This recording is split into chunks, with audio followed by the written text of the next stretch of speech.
tayong sasakyan, oh. Yun, oh, kita mo? Wow, ang ganyan pala itsura ng sasakyan natin pag nagdadrive.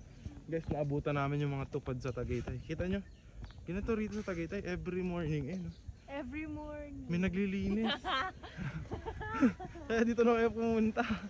Bumili ng property, may naglilinis, tupad.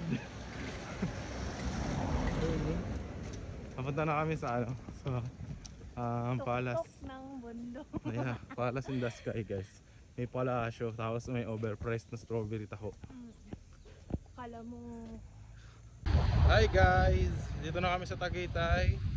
Barangay Ruin Central. Ang lamig dito. Hi guys! Hi guys. Malapit na kami sa Palace in the Sky. May pa-entrance na pala dito ngayon, 50 pesos. Pagka-car parking. Kailan nyo naman guys, oh, kita ko na yung Manila. Ayun yung Manila, oh. Yeah, joke lang. Sobrang layo naman. Pero yan, oh, overlooking talaga guys. Oh, tinan nyo. 8 AM, malamig.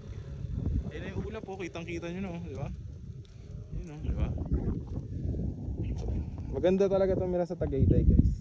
Kung gusto nyo yung tahimik, retirement place, definitely.